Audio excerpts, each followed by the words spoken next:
By the way, ini dari PH-nya udah ada keputusan mau VK atau belum sih? Dari Belum PH-nya lah. belum ya?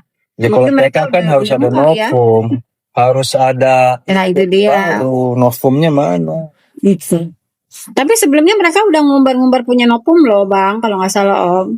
Ya Ya kan paling Mister Blind ya, kalau nggak salah pernah. paling rekaman itu. Nah iya, Mama Mahir, ngerasa. itu kan si Hotman itu kan bestinya NM. Kenapa dia nggak itu ya merekrut si Hotman ya?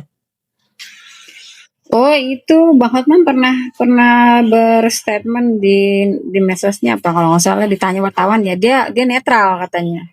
Dia sama sama itu juga dekat kan sama DRL sama Dokpeng juga dekat. Jadi dia menyatakan netral, nggak ikut-ikut, nggak mau ikut-ikut katanya. Oh dia juga jualan skincare Bu, dia juga punya skincare.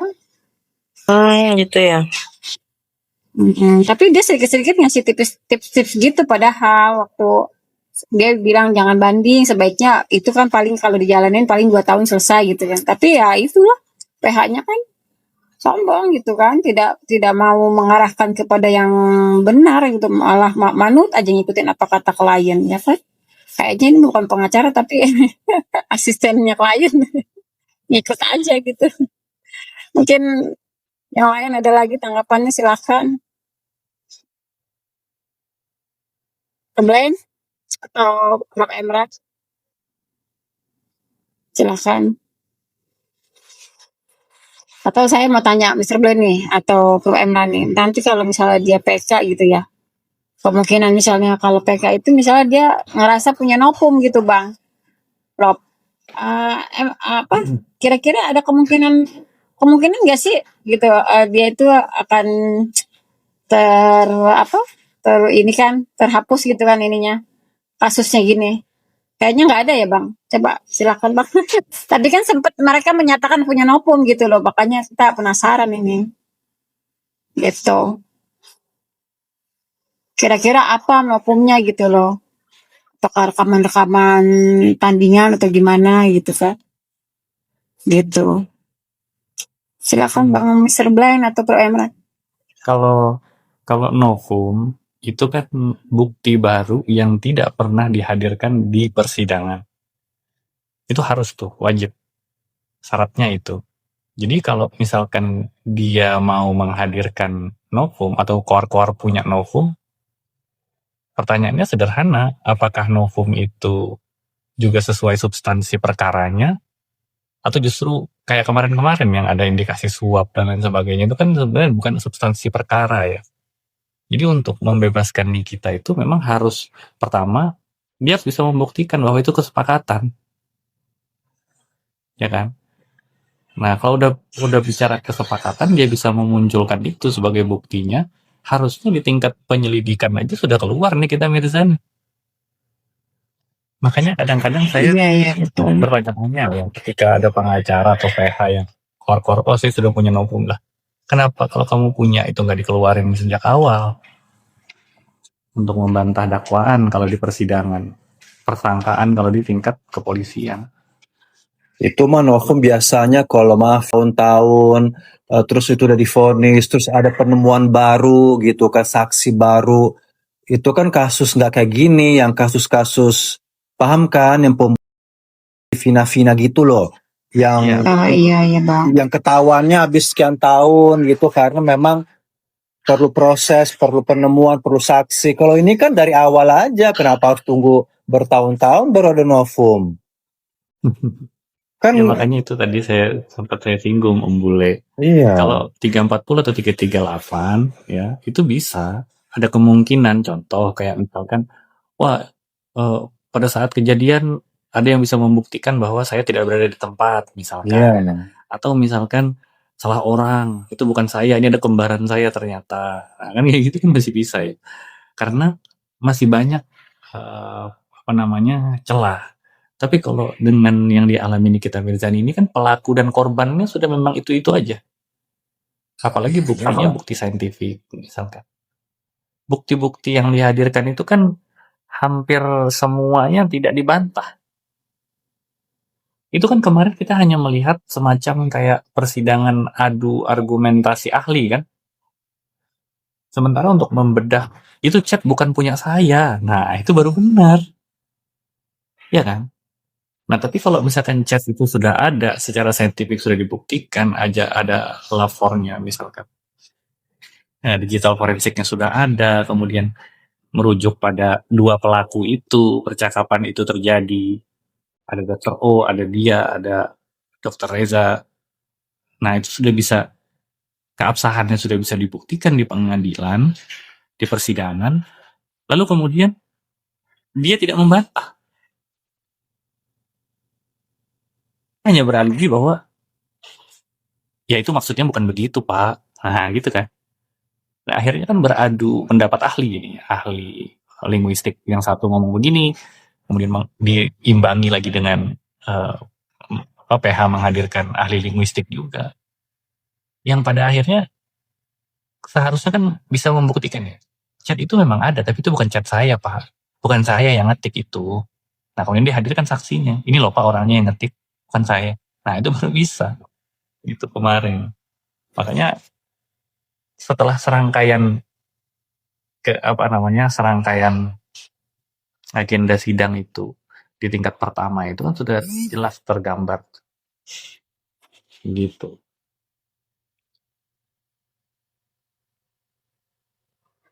Begitu kira-kira. Ya kalau pembuktiannya sudah jelas ya. Apalagi kalau kita mengingat kembali ya, ini kita flashback ya. Saksi mahkota. Coba, ya kan? Ketika Mail dijadikan saksi, kemudian Nikita juga dijadikan saksi untuk Mail, kan kelihatan semua itu di situ. Tidak saling mendukung artinya. Bagaimana, Mr. Blind? Betul, Mr. Z. Makanya saya bilang ketika di dalam persidangan itu kita bisa melihat, kita bisa menyaksikan juga kan bukti yang dihadirkan dan lain sebagainya, saat menghadirkan saksi, bukti, kemudian ahli mengatakan tidak ada bantahan sedikit pun. Maksud saya itu kan sebenarnya yang kita inginkan itu kan pertarungan yang alot ya. Contoh misalnya. Ini dihadirkan WA, chat gitu ya. Terus tiba-tiba dia bilang begini nih, iya chat itu memang ada Pak di handphone saya, tapi yang ngetik bukan saya.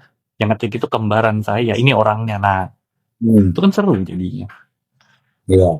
Tapi kalau tidak ada bantahan tentang chat itu memang ada, hanya saja dia bilang, ya maksudnya bukan begitu, itu bercanda katanya. Nah, itu kan bukan jadi lucu ketika ada orang membicarakan 4 miliar bercanda. Iya. Iya. Membicarakan 100-200 ribu, 1 juta, 2 juta aja udah bisa. Iya. Iya. Apalagi 4 miliar gitu. Itu serius banget lah. Iya. Iya. Ada lagi juga yang selalu kita soroti. Kita flashback ya, Mr. Blind ya. Ketika dakwaannya seperti ini, tetapi pembelaan dari penasihat hukumnya justru beda. Salah satu contoh itu terus yang dibahas Produk. screenshot sama produk itu terus juga akan ketemu. Saya bilang ini kereta sudah sampai di mana, kamu baru mau mengejar, kan begitu. Itu fakta ya. Dan kita bahas, ada Prof. Imran, ada teman-teman semua udah banyak yang membahas. Pertanyaan fakta dengan dakwaannya jaksa, dengan apa yang dibelakan terhadap terdakwanya itu nggak ketemu, nggak nyambung.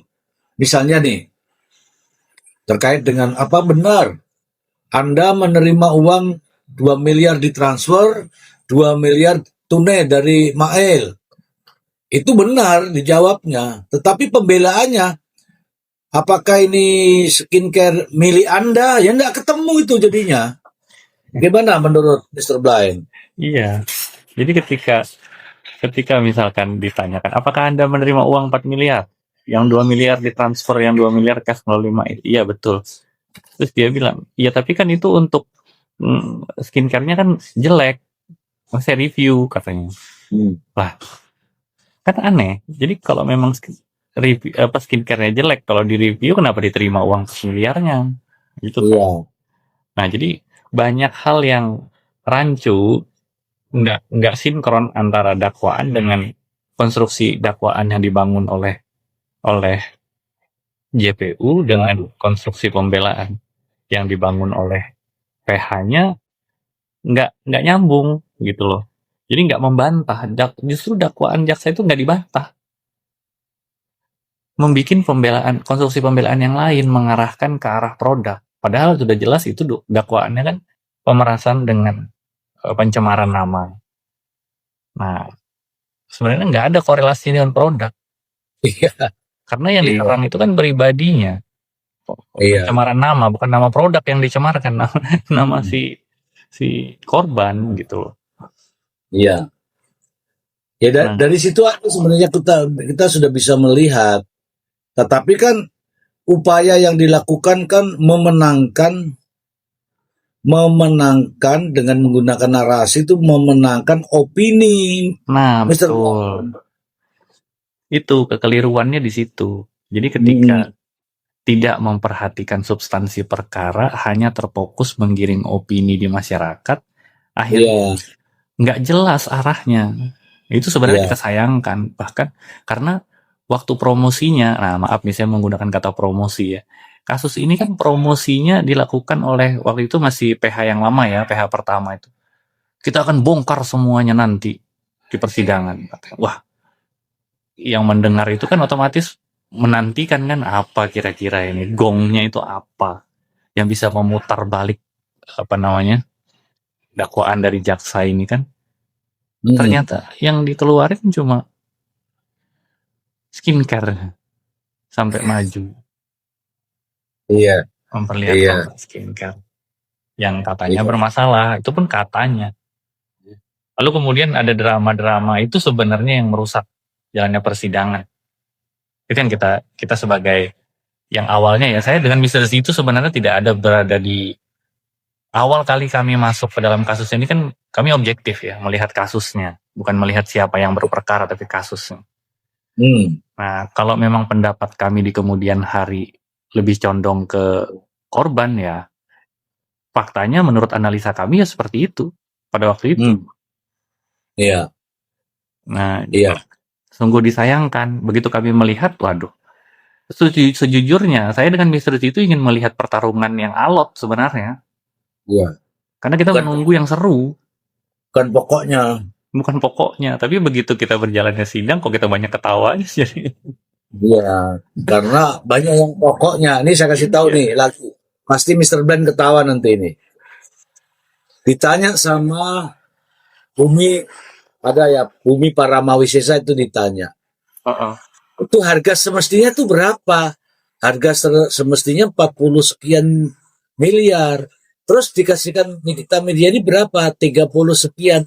Tuh turun kan 10 miliar. Wah, langsung keluar dari sidang itu. Nikita Mirzani mendapatkan endorse dari rumah ini 10 miliar. Tidak ada apa-apanya itu dengan uang 4 miliar. Itu kan bunyinya kan? Betul. Nah, itu namanya memenangkan opini netizen, pendukungnya. Tapi tidak melihat substansinya. Nggak begitu ceritanya. Gitu. Ceritanya itu di saat itu diberikan semua kelonggaran lah bahasanya itu. Karena masa sulit. Dikasihlah harga-harga segitu. Begitu ceritanya. Dianggapnya sebuah endorse. Padahal itu diskon untuk orang pertama atau berapalah, begitulah ceritanya. Ya nggak? Betul. Ya, tetapi kan dinarasikan berbeda gitu.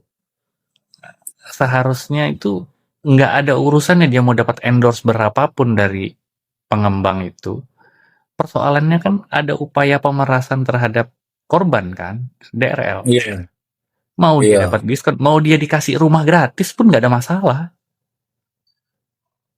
Cuman persoalannya dengan adanya, sebenarnya begini teman-teman ya, aliran uang itu kan ke Bumi Paramawisesa itu terindikasi tindak pidana pencucian uang yang awalnya ya.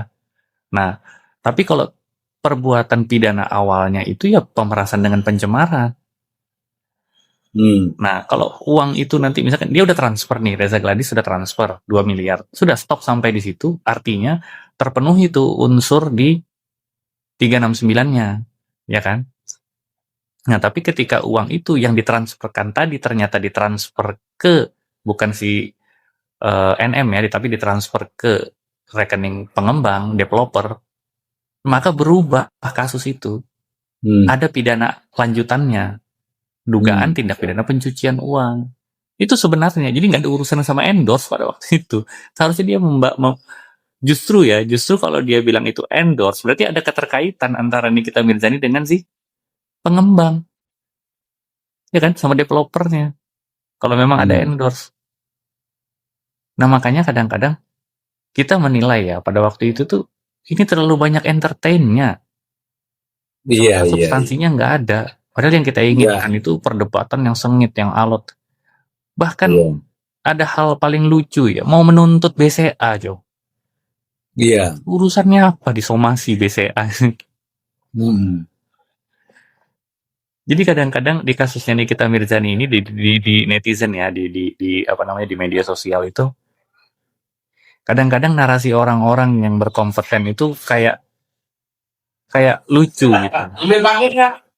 Jadi kayak lucu gitu.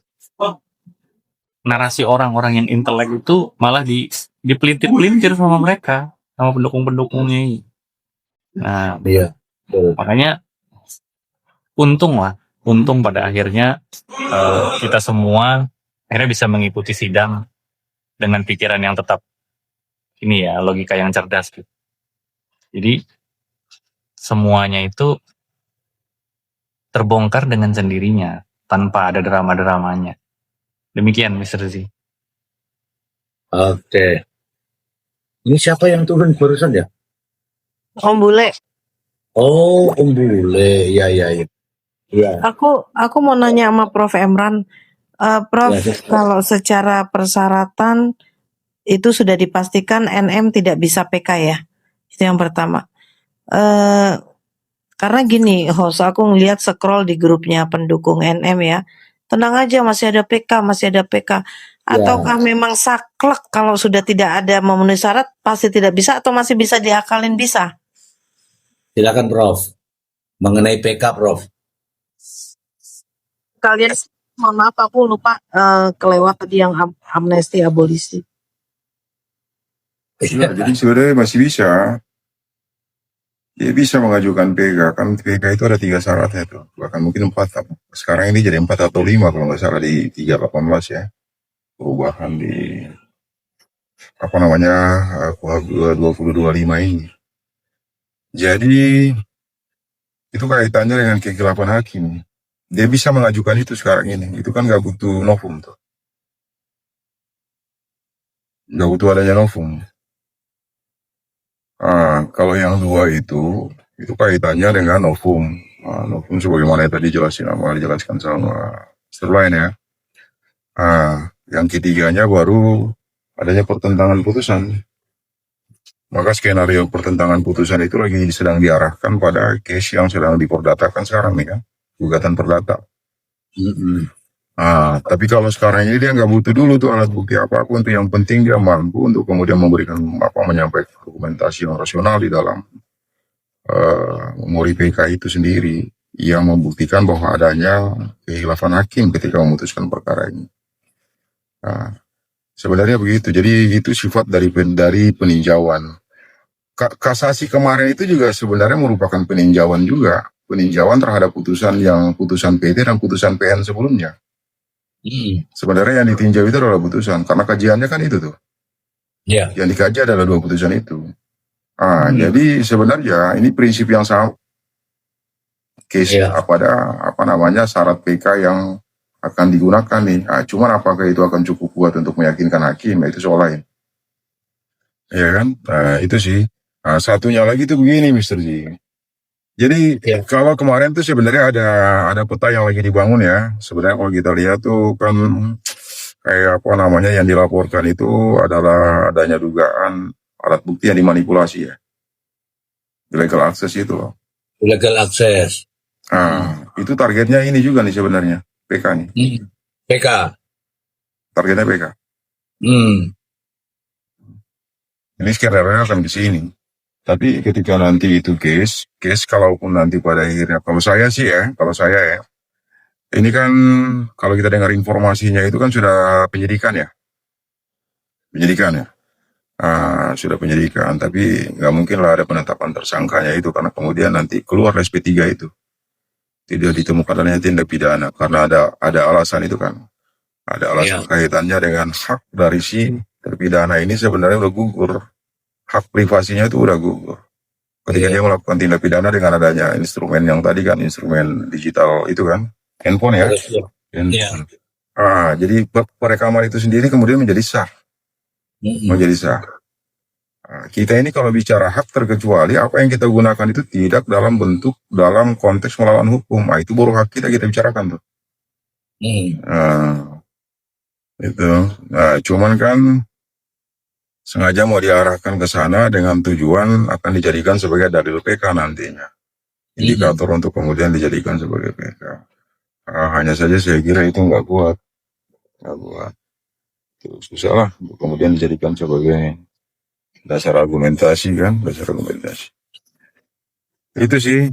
Tapi kalau nanti kita lihat, kalau saya sih gimana ya, kita mau ngomong apapun jadi susah lah. Kalau tadi itu amnesti dan abolisi sebenarnya nggak ada kaitannya dengan case ini. Sama sekali nggak ada kaitannya. Jadi percuma nanti kita ngobrolin itu. Pokoknya kalau kira-kira ini apa sih targetnya ketika ini surat itu dilayangkan, ya saya juga nggak tahu apa targetnya. Mungkin kalau targetnya hanya kembali lagi mengambil hati publik ya, karena narasinya kan narasi kesedihan. Bisa jadi. Ya, jadi artinya hanya tetap memelihara eksistensi yang bersangkutan aja gitu. Jadi tetap ada sesuatu lah yang selalu dibicarakan. Karena kalau 6 tahun lumayan untuk menjatuhkan karir itu, Prof. Waktu yang lama itu, karena nggak bisa lagi sebebas di luar kan. Tapi anyway, Prof. Emran, saya pengen ini deh. Pengen kapan-kapan kita bahas soal berubahnya sikap Rismon. Rismon. Iya. Nanti kapan-kapan lah di forum lain. Sekarang Iya. Sekarang juga nggak apa-apa ya. Sekarang tuh nggak apa-apa. Saya kasih tahu. Mau nggak saya kasih tahu? Apa itu? Gini. Rismon tuh selalu mengaku dirinya sebagai alumni karya tulisnya di Jepang sana. Iya. Setelah dicek di Jepang itu nggak ada nama Rismon tuh. Nah, itu dia. Maksud saya begini. Apakah misalkan keilmuan seseorang ya ketika dia berhasil mengungkap sesuatu, misalkan ini misalkannya. Lalu kemudian ada persoalan dengan latar belakang pendidikannya misalkan. Apakah itu bisa membuat keilmuannya gugur? Nah, saya karena saya nggak bahas itu, jadi saya tidak bahas. Bahannya di forum yang lain. Ya, bahan besok untuk Mr. Blind. Tapi saya mau kasih tahu. Ini realita. Setelah mendengar adanya putusan kasasi bahwa vonis Nikita Mirzani dikuatkan ya dari pengadilan tinggi, dikuatkan oleh Mahkamah Agung. Para netizen atau pendukung-pendukungnya selalu mengatakan bahwa masih ada PK. Tadi sudah dijelaskan apa itu PK. Nah, sekarang pertanyaannya, teman-teman tahu nggak itu PK? Syaratnya seperti apa saja? Tadi sudah dijelaskan, clear. Tapi karena saya ini sedang berbaik hati, maka mari kita dengarkan bersama-sama. Ini untuk teman-teman semua, biar Bukan hanya tapping PK itu juga nggak mudah gitu loh. Itu juga membuang-buang uang, energi dan waktu, dan harus seperti ini. Mohon izin Mr. Blind, Memahir, Sweety, Prof. Imran, saya putarkan ini untuk kita simak bersama-sama. Setuju? Setuju. Silahkan Mr. Chief. Setuju Pak Dito. Setuju Bapak. 1, 2, 3. Enggak. Peninjauan kembali, PK, perkara pidana adalah upaya hukum luar biasa atas putusan yang telah berkekuatan hukum tetap, inkrah, yang diajukan oleh terpidana atau ahli warisnya ke Mahkamah Agung. Syarat utamanya meliputi adanya bukti baru, novum, kekhilafan hakim, atau putusan yang bertentangan, serta mengajukan memori PK ke pengadilan negeri yang memutus perkara tingkat pertama. Syarat utama pengajuan peninjauan kembali pidana, menurut KUHA. 1. Subjek pemohon hanya dapat diajukan oleh terpidana atau ahli warisnya, serta kuasa hukumnya. 2. Alasan PK, Pasal 263 Ayat 2 KUHA. Novum, ditemukan keadaan baru, bukti baru, yang dulu tidak diketahui saat persidangan, yang apabila diketahui akan membebaskan atau meringankan terdakwa. Putusan bertentangan, terdapat pertanyaan-pertanyaan dalam putusan yang bertentangan satu sama lain. Kekhilafan hakim, terdapat kekhilafan hakim atau kekeliruan yang nyata dalam putusan. 1. Waktu pengajuan, tidak dibatasi jangka waktu, kapan saja. 2. Jumlah PK, penyimpanan PK hanya dapat diajukan satu kali, kecuali untuk alasan adanya dua putusan yang bertentangan. 3. Prosedur. Dia melalui panitera pengadilan negeri yang memutus perkara di tingkat pertama. Menyertakan memori PK, alasannya, surat kuasa, jika menggunakan advokat, dan salinan putusan. Mengisi formulir data pihak pemohon. Alasan yang mengatur jangka waktu, khusus, jika PK didasarkan pada alasan ditemukannya bukti palsu atau kebohongan, jangka waktu pengajuan adalah 180 hari sejak kebohongan tersebut diketahui atau putusan hakim pidana menyatakan bukti tersebut palsu. Oke, sekarang kita ulas ini, Prof. 1, adanya novum, adanya kekhilafan hakim, adanya putusan yang bertentangan. Kira-kira ini Mr. Blind, kira-kira kalau ini kan bisa otak-atik nih Mr. Blind. Kira-kira kalau novum itu novum apa ya Mr. Blind? Bukti baru apa ini Mr. Blind? Ya, kalau yang paling signifikan adalah misalnya ada ketelisut surat perjanjian, misalkan, ya. Tiba-tiba ketemu ini, wah ini ternyata saya punya nih, kemarin ketemu, ini buktinya otentik. Nah, kemudian diperiksa kembali, ternyata dibubuhi tanda tangan kedua belah pihak di situ, kemudian menjelaskan bahwa itu sebuah kesepakatan atau perjanjian. Nah, itu bisa jadi, karena memang belum dimunculkan di persidangan kan. Iya. Nah sekarang pertanyaannya, ada atau tidak Mr. Blind? Nggak ada, itu udah pasti nggak ada, karena kalaupun ada, itu seharusnya sudah keluar di persidangan. Iya, Itu krusial. berarti novumnya tidak bisa kan? Tidak bisa. Terus yang kedua, misalkan dia bisa menghadirkan bahwa ya dia bisa menghadirkan ternyata bukan Nikita Mirzani, ternyata kembarannya selama ini. Nah, Salah. Ya. kalau memang ada ya dihadirkan, tapi faktanya kan jelas itu tidak mungkin. Karena secara formil sudah memang dia terdakwanya, tidak ada bantahan soal itu. Oke. Kalau misalkan novum, saya rasa novum itu sudah nggak ada. Tapi sempat disinggung tadi sama Prof. Emran soal illegal access, itu kan masih debatable ya. Nah tadi kalau katanya naik sidik, menurut penjelasan penasehat hukumnya Dr. Reza Gladys belum pernah dipanggil untuk klarifikasi di tingkat penyelidikan. Belum pernah di BAP tentang illegal access itu. Itu juga belum dia, karena itu kan penyebaran. Iya. Nah, kalau saya dengar penyebaran, kalau illegal access tuh nggak begitu. Iya. Illegal access ini begini loh. Saya masuk rumahnya Mr. Blind, ya kan? Contoh ini. Saya sadap di situ. Iya. Saya ini orang lain, bukan suami saya Sadak. Atau Mr. Ben lagi pembicara interset, ya kan? Ya, Nah, betul. itu bukan bukan memvideokan begini, itu sama dengan CCTV. Kalau CCTV ya repot nanti kalau ditersangkakan misalnya ya. Tapi kalau kaitannya dengan itu Mr. Bland, saya kira ada frasa yang patut seharusnya diulas. Kenapa? Karena hakim di situ sudah memutuskan, ya kan, secara sah dan meyakinkan, terbukti bersalah. Secara Betul. sah itu artinya apa? Ya kaitannya dengan kasus ini sah gitu loh. Betul.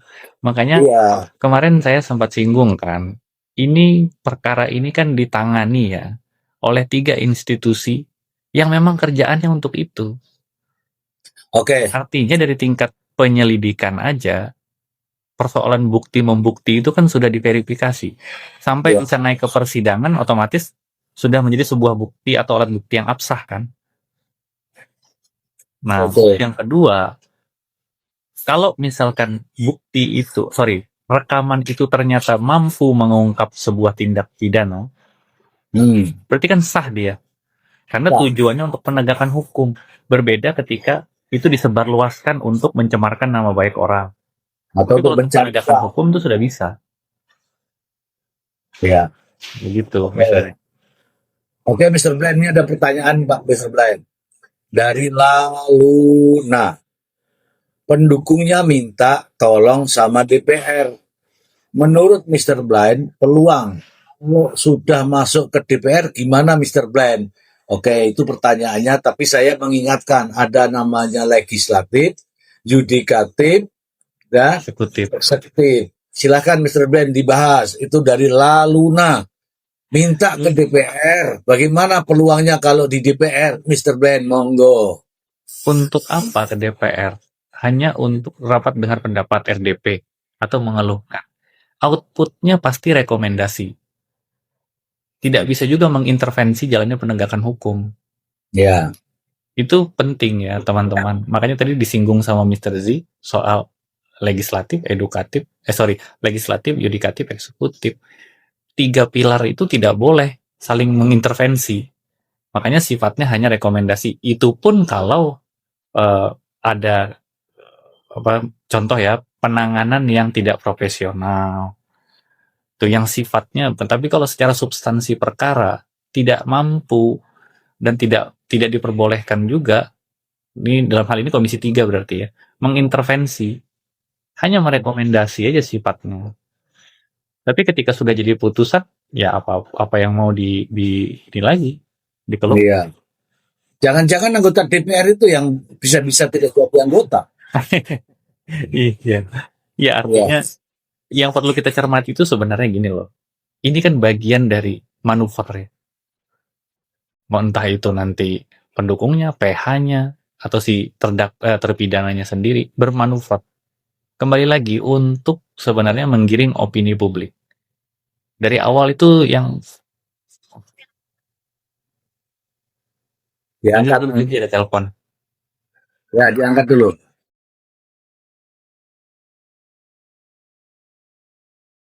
Terima dulu, jangan sampai bunyi. Halo gitu. Oke, tadi siapa? Saya kasihan juga ini Sweety.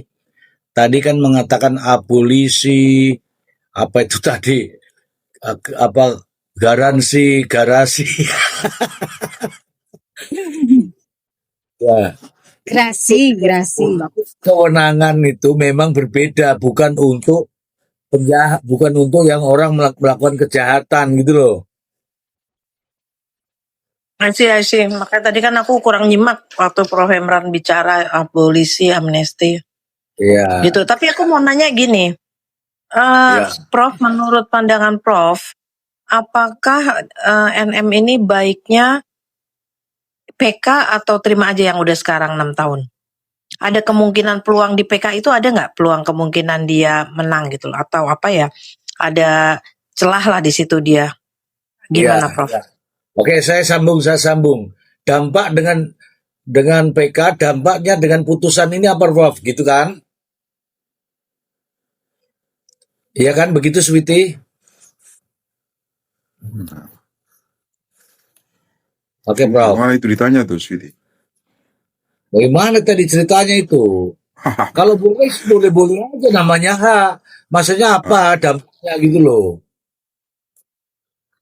Iya, maksudnya kalau dia masih ada sisa amunisi ya ditembakin aja kan, gak ada masalah kan? Gak ada masalah. Artinya ini peluru terakhir lah ya, peluru Ya, terakhir. Jadi ya udahlah dimanfaatkan aja. Sebenarnya tuh, tapi kalau kita bicara presentasi, saya juga nggak tahu nih. Sebenarnya saya belum dapat apa ya cukup alasan lah untuk kemudian kira-kira ini konsekuensinya seperti apa, presentasinya bagaimana hasilnya, ya kan? Karena putusan ini udah sangat-sangat itu yang tadi saya bilang, mulai dari PN, PT sampai apa namanya hakim panel itu juga sebenarnya putusannya bulat semua masalahnya, bulat. Putusannya bulat. Lalu kemudian yang di Mahkamah Agung itu sendiri hakim panelnya kemudian memperkuat putusan di bawahnya. Ah, itu. Cuman kalau kita bicara energi ya itu beda lagi kan. Ya, harus iya, harus dikuras dulu lah energi itu. Iya. Itu jadi kira-kira kalau kita bicara potensi nggak bisa lah saya jawab. Kalau saya patahkan juga kan nggak bagus. Nggak Iya. bagus. Itu sih. Iya. Kalau hakim itu tadi dibilang secara sah dan meyakinkan. Kalau di Pengadilan Negeri Jakarta Selatan ya secara sah dan meyakinkan. Kalau di Pengadilan Tinggi hakimnya yakin. Kalau di kasasi itu kayaknya yakin seyakin-yakinnya. Saya yakin-yakinnya. Ya, jadi gerasi. Tadi kan ada pertanyaan gerasi. Kalau gerasi itu dari presiden ya biasalah itu ada itu. Kalau amnesti itu orang per orang yang berkaitan dengan politik ya. Apa namanya? Kasusnya kasus-kasus politik lah. Kemudian kalau abolisi ya seperti kemarin sudah ada itu ya kasusnya dihentikan di tengah jalan itu. Jadi belum ada putusan tiba-tiba udah dihentikan aja lah. Nah, itu namanya abolisi. Kalau garasi itu di depan yang tempat mobil ya. Kalau kalau bagasi, kalau bagasi ya, kalau buka pintu mobil itu bagasi, itu sudah gampang semua itu sudah. Bapak lucu. Iya, Tapi dia Bapak, nggak tahu, jangan teman-teman tuh tahu-tahu udah PK. Saya tanya, pemandu karaoke. Host, tadi ulangi host, gerasi apa host? Gerasi apa tadi dari presiden apa? Untuk kasus apa kalau gerasi? Gerasi. Itu udah pengampunan biasa lah orang-orang kan dapat gerasi. Enggak, soalnya kan mengingat NM ini deket kan sama Oke Gas. Siapa bilang kalau deket mau kemarin nggak ada sidang? Iya. Iya. Yang deket Terus gue yang deket nih. Cuman begini, gerasi itu kan ada syaratnya. Ada syarat. Dia harus mengakui perbuatannya dulu.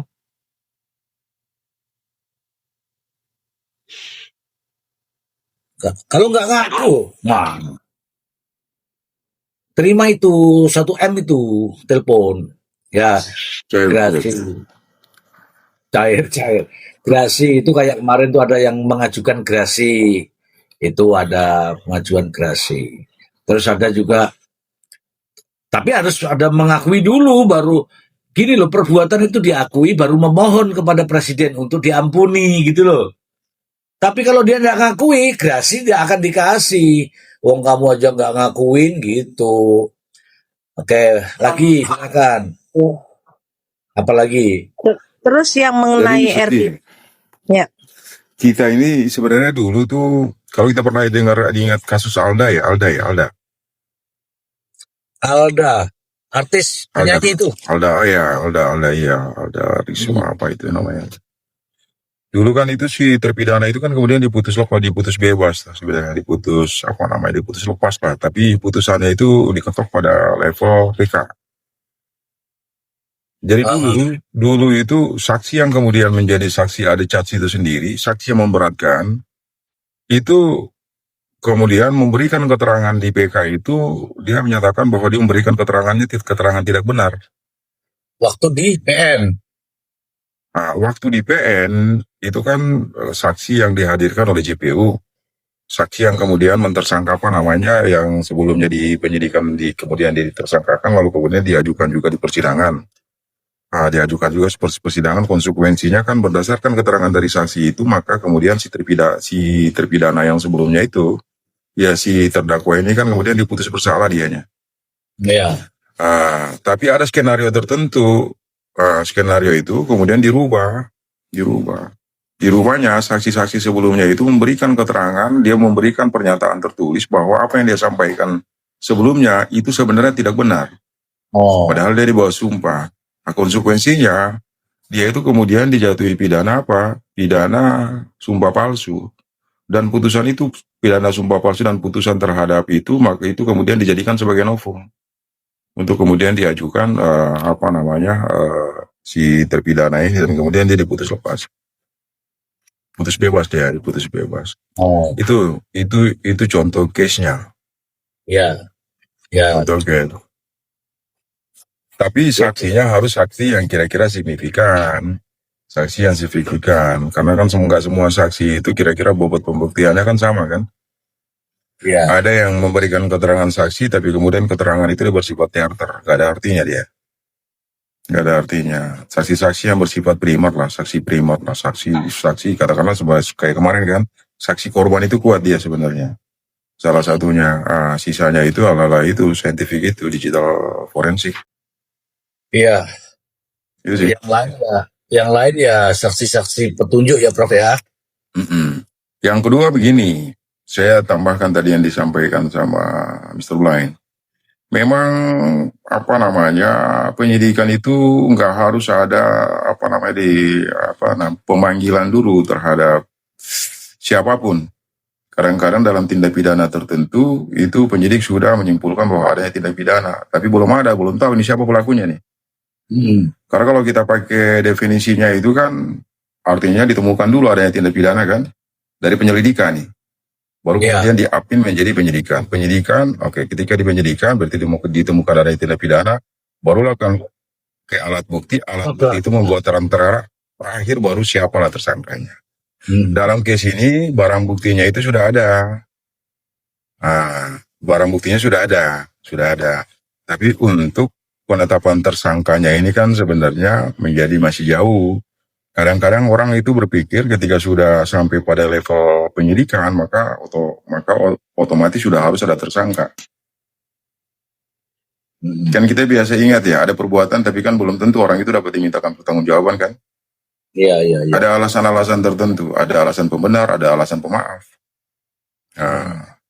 Dalam case ini sebenarnya ada dua kepentingan yang dipertahankan nih sebenarnya. Kepentingan dari si korban sendiri, yang kedua adalah kepentingan penegakan hukum. Makanya tadinya itu hak privasi dari si penerima, si pelaku ya, hak privasinya itu menjadi gugur dengan sendirinya. Parameternya itu didasarkan pada apa yang disampaikan sama Mr. G. Sebenarnya rasa inti dari putusan itu sendiri kan pada amar putusan ya. Iya. Amar putusan yang kemana hakim menyatakan bahwa terdakwa secara sah dan meyakinkan terbukti. Sah dan meyakinkan ini nih secara sah. Sah berarti dia harus merefer pada 183 sebelumnya. Kalau sekarang ini kan adanya di 235 ya. 235. Berarti ada dua elemen di situ. Berarti minimal 2 alat bukti, dan alat bukti itu haruslah diperoleh secara sah. Kesahihan dari alat bukti makanya diatur pada pasal 6 Undang-Undang ITE cara memperoleh alat bukti. Itu.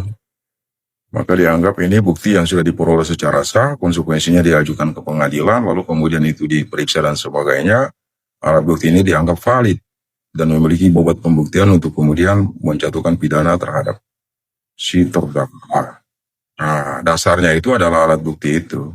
Jadi blunder ketika nanti ini Kan sebenarnya di unit yang sama ya, Jadi ketika dia kemudian nanti menyatakan bahwa oh iya ini alat buktinya ini memang diperoleh secara melawan hukum, itu nggak boleh. Memang ada satu prinsip di sana itu namanya exclusionary rules. Exclusionary rules itu nggak boleh alat-alat bukti itu diperoleh secara melawan hukum. Kalau itu namanya illegal, uh, illegally evidence atau tainted evidence lah, alat bukti yang tercemar lah ya, tainted karena dia udah bersifat tainted. Nah, itu nggak bisa. Kalau misalkan memang diajukan berarti unlawful illegal evidence. Berarti alat bukti itu sebenarnya tidak dapat dijadikan sebagai alat bukti untuk menyatakan seseorang bersalah. Itu nggak boleh karena ini kaitannya dengan hak asasi.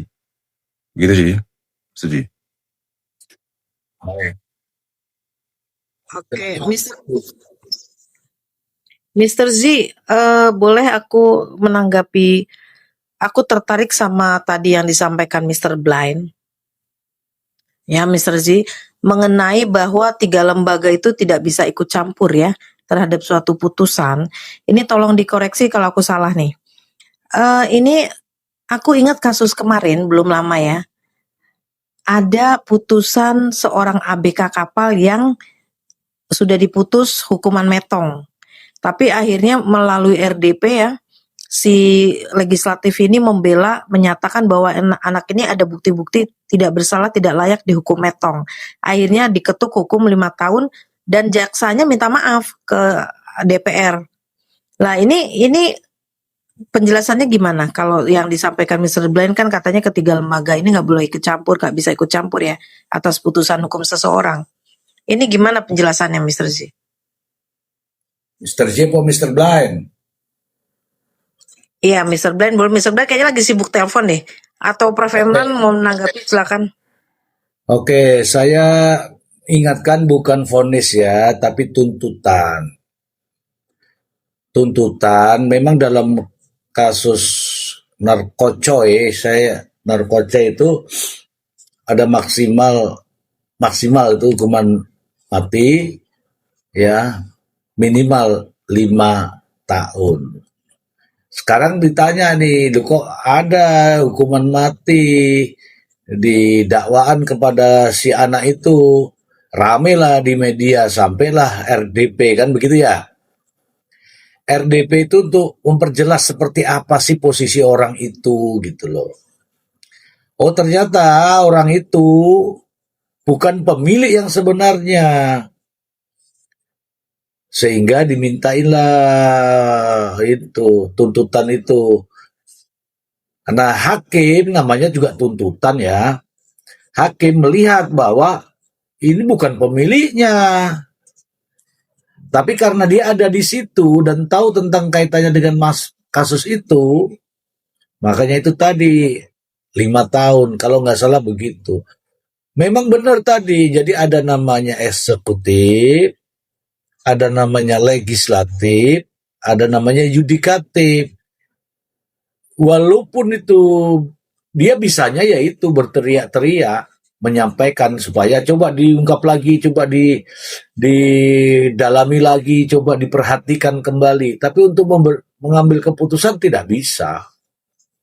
Yang mengambil keputusan ya tetap yudikatif, ya hakim, jaksa. Kalau hakim dan jaksa dalam dinamika di persidangan ya begitu itu, tuntutannya harus tinggi, vonisnya yang ada minimal tadi yang diambil oleh hakim. Saya kira clear sih itu, nggak ada masalah sih itu. Cuma kan posisinya seolah-olah dia pemilik yang sekian ton itu, didalami lagi. Apakah itu miliknya benar atau dia hanya sekedar tahu.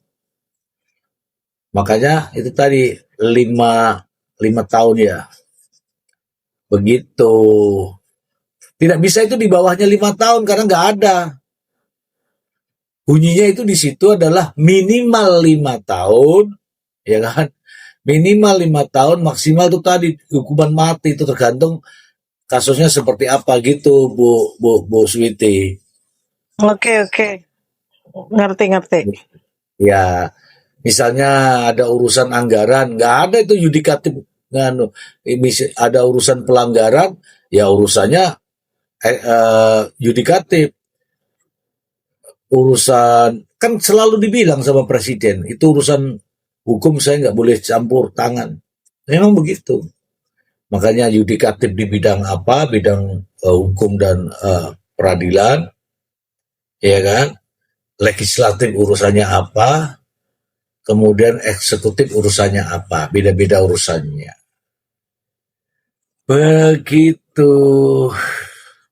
Nah, terkait dengan yang tadi abolisi, ya, abolisi itu penghentian kasus itu belum ingkrah tapi sudah dihentikan. Kenapa? Pertimbangan kepala negara seperti apa, pertimbangan presiden ya. Gitu. Apakah nih kita masuk di situ? Kayaknya nggak ada. Cuman apa itu Prof yang tiap Agustusan itu apa namanya Prof? Grasi ya Prof? Remisi. Oh, remisi. Ya, remisi. Pintar kamu ya. Tadi kalau di depan itu namanya garasi, kalau dibuka pintu mobil belakang itu namanya bagasi, kalau Itu samping permisi. kalau di samping itu Kalau numpang lewat permisi. Iya, permisi. Udah, ujung-ujungnya yang ini mantan polisi. Ini udah begitu aja. Nah, ini seger ini, tapi terkait dengan kasus Nikita Mirjani memang kalau diikuti memang begitu pelik. Karena di sisi lain, sebenarnya ini kasusnya di awal itu bisa selesai, Sweety. Saya kasih tahu ya. Di saat laporan itu saja, itu sudah selesai, saya mengatakan begitu. Ketika Nikita Mirjani, ya kalau memang bukan haknya ya kembalikan, kan begitu. Sekarang nih polisi bertanya, ada laporan nih. Laporannya apa? Kamu dapat duit. Iya, dapat duit. Tanya sama polisi, itu sah nggak menurut kamu? Sah lah. Kalau sah itu tunjukkan bagaimana keabsahannya kan? Sahmu kenapa kalau kau bilang sah? Ini kan endorse. Ini kata-katanya ya saya sebutkan ya. Ini kan endorse. Buktikanlah endorse-nya. Ini kan apalagi itu dia bilang. Ini kan cuma-cuma. Ya dibuktikan cuma-cumanya. Ini kan kerjasama bisnis. Silahkan dibuktikan kerjasama bisnis. Tapi kalau dia mengakui iya ya, ini juga aku salah ya. Misalnya gitu toh, clear itu selesai. Nggak akan ditahan sampai 1 tahun seperti ini. Cukup di situ, di polisi itu, maaf Pak, ini uangnya saya kembalikan. Saya merasa lain kali lah saya akan mencari yang lebih besar, tapi saya pakai legal gitu. Nah ini kan enggak. Nerima duit 4 miliar, endorse kagak, kerjasama bisnis kagak, sumbangan sukarela kagak, kesepakatan kagak juga. Itulah yang menyebabkan dia ditahan. Seandainya itu di kantor polisi nih, tolonglah dikembalikan. Oh iya misalnya, ya udahlah kembalikan, kita damai ya, maaf ya, selesai itu. Bang Ronald, naik dulu Bang Ronald. Bang Ronald ini berbahaya ini, bukan berbahaya deh. Sudah rame nih Bang Ronald. Begitu ceritanya. Terus di kejaksaan misalnya, ditanya-tanya tuh, udahlah Pak, sudah capek nih aku ditahan di sini, udahlah balikin aja duitnya. Clear itu bisa di kejaksaan tuh. Tapi kan nggak gitu. Oke, kita hadapi di pengadilan. Mari kita nih, aku punya bukti baru yang namanya flash disk. Tolong Pak Hakim, putar saya flash disk ini. Flash disk ini kalau nggak diputar, aku nggak mau pergi dari kursi saya. Nah itu masalah lagi. Karakter itu sebenarnya. Nah karakter ini didukung oleh para pendukung-pendukungnya. Sementara flash disknya itu kosong. Itu bunyi itu. Ada memang bunyi-bunyi suara-suara itu. Tapi harus jelas dulu sumbernya dari mana, sulit. Dan sampai sekarang juga nggak bisa dibuktikan itu. Begitu. Kemudian apalagi nih, Nah, kaitannya dengan di kejaksaan bisa berhenti di kejaksaan. Bahkan di pengadilan di tahap awal-awal itu bisa juga dihentikan. Tapi kalau sudah masuk pembuktian ya harus dibuktikan. Bagaimana Prof menurut Prof Imran?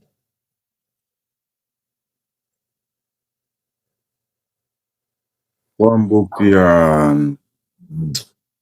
Jadi apa Mr. J? Apa kaitannya dengan itu pembuktian? Pembuktian sih udah selesai lah.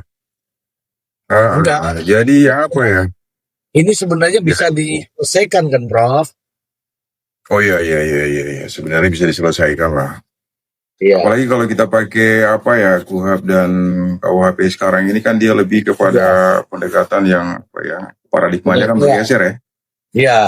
Jadi memang ultimum remedium itu benar-benar pendekatannya lebih ke sana. Jadi tadinya mungkin dulu ultimum remedium hanya saja memang secara normatif kan belum diatur. Iya. Jadi kalau kita merefer ke pasal 57 itu contohnya nih, setiap tindak pidana yang kemudian diancamkan secara alternatif nih, dia pidana penjara ataukah pidana denda. Berarti hakim itu diwajibkan untuk kemudian pertama kali dia pertimbangkan itu adalah pidana yang teringan lah katakanlah. Jadi kalau yang terberat ini berarti dia pidananya penjara. Pidana pokok ya, pidana pokok penjara. Sementara dialternatifkan ada alternatif lain itu pidana pokoknya denda. Berarti hakim harus mempertimbangkan yang pidana dendanya dulu. Kalau misalkan pidana denda itu nggak bisa direalisasikan, barulah kemudian ya Jadi alternatifnya itu dibalik Mr. Ji sekarang nih. Jadi izin. Penjaranya di belakang sekarang ya? Jadi dia bukan semacam pendekatan administratif, bukan. Karena di situ kalau nggak salah di pasal 79 ya Pak namanya ya. Di situ dia masuk ke klaster pidana pokok. Berarti ada konsekuensinya. Itu sebenarnya. Jadi ya mungkin tapi kemarin tuh belum bisa dilaksanakan kali ya karena memang belum KUHP kita juga kan belum sudah ya belum ada 2025 ya kalau nggak salah ya, sementara putusan kemarin itu bulan apa tuh Mr. G? Bulan? Udah ya? Udah. Oh udah ya? Oke udah. Kalau udah ya mungkin pada akhirnya pertimbangannya itu tetap menggunakan KUHP yang lama sepertinya sih. KUHP dan KUHP yang lama. Karena memang belum diatur. Karena memang dalam konteks pembuktiannya juga begitu. Pembuktiannya kan masih pakai KUHP dan KUHP yang lama tuh. Lama semua. Sampai pada putusan kasasi kemarin lah barulah kemudian KUHP baru itu muncul. Jadi dia masih dalam konteks on the track sebenarnya sih. Iya. Gitu. Oke, berarti on the track. On the track artinya on the track. Ya, on the track ya artinya tidak ada kesalahan hakim, tidak ada kekhilafan hakim. Kalau kalau ada kekhilafan hakim ya itu bisa sebagai salah satu syarat untuk mengajukan PK. Apakah PK ini apakah PK Nikita Mirja ini akan ditempuh? Ya, sepanjang amunisi masih ada, silahkan gunakan pengacaranya dan akan yakin deh, pasti akan ada harapan untuk bebas. Harapan saja, maksudnya harapan begitu. Karena selama ini memang sudah dikasih harapan. Begitu loh. Habis itu kalau sudah harapannya nggak terpenuhi, dimaki-maki tuh hakimnya itu. Saya akan pakai terus ini. Itu kan masih ada terus tuh saya pakai terus ini. Maksud saya kenapa saya buat VT terus itu? Sadar nggak sih dipancing begitu malah saya dukung. Saya kasih pancingan itu bebas kok saya dukung berarti dia nggak dengar, nggak baca itu. Begitu. Bebas dari mana? Saya kasih lagi tentang A1 juga didukung juga. Padahal itu sebenarnya saya tuh omongan beberapa bulan yang lalu itu Ada lagi Bu Suwiti mungkin nanya siapa hakimnya, berapa hakimnya dibayar dan sebagainya mungkin. Mahir mau nanya apa Mahir? Mau nanya apa ya? Tadi sebenarnya pertanyaannya udah sama sih dengan Bu Switi tuh yang disangkut pautkan dengan ABK itu.